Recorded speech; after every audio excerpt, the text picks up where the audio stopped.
Regarde et fais d'après le modèle qui t'est montré sur la montagne. Exode 25-40. Entre le tabernacle et l'entrée principale du parvis intérieur se trouvait un autel de bois de sittim, de 5 coudées de longueur, 5 coudées de largeur et 3 de hauteur, recouvert d'airain. Exode 27, 1 à 2. Les murs du parvis étaient de fin lin blanc, suspendus à des poteaux reposant sur des bases d'airain. Exode 27, 9 à 18. Les murs situés au nord et au sud avaient 100 coudées de longueur et 5 coudées de hauteur. Le mur regardant l'ouest mesurait 50 coudées de longueur. La longueur d'un mur oriental était aussi de 50 coudées, mais il avait une porte de 20 coudées de largeur. À cette porte se trouvait un rideau de lin artistement travaillé. Vous devez rechercher la signification de toutes ces choses dans la Bible. Elle est le meilleur commentaire que nous puissions avoir concernant tout cela.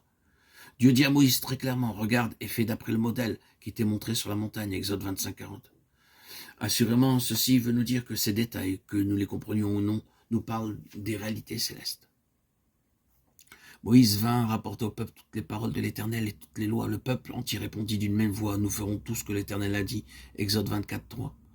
Ceux qui ne sont pas décidés à obéir au Seigneur ne comprendront jamais ce qu'il dit. Il y a beaucoup de connaissances bibliques, mais les gens ne veulent pas faire ce qu'ils apprennent. C'est ainsi que la lumière rejetée devient ténèbres. Avant d'aller plus loin, nous devons promettre à Dieu, oh Dieu, nous obéirons à tout ce que tu nous enseigneras. Dieu allait établir une alliance très importante. Pour la préparer, Moïse éleva un autel, offrit un sacrifice et aspergea le sang sur le peuple. Ceci nous enseigne que seuls ceux qui se placent sous le sang du Seigneur Jésus peuvent comprendre ce que Dieu dit. Nul ne peut comprendre ces choses à moins qu'il ne soit racheté et lavé de ses péchés par le sang de l'alliance éternelle.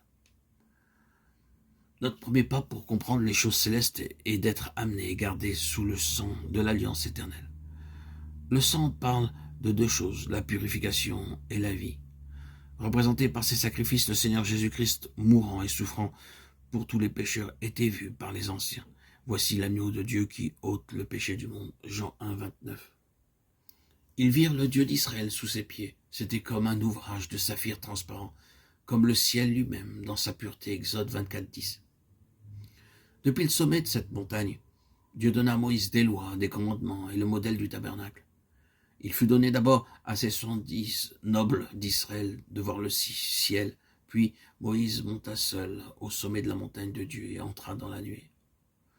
En étudiant les détails du tabernacle, nous obtenons une idée de ce qu'est la maison spirituelle de Dieu.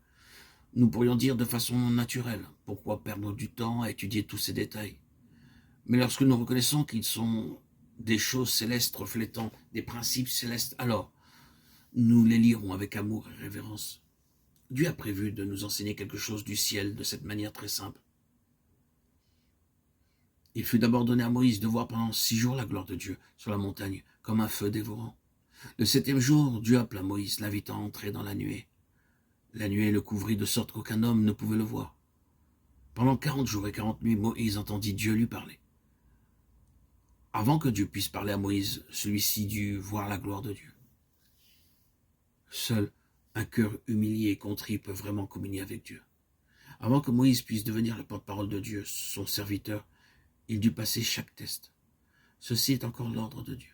Ce n'est qu'en apprenant à souffrir et en étant prêt à traverser la souffrance, l'épreuve et la tribulation à cause du Seigneur, que Dieu nous révélera ces choses simplement.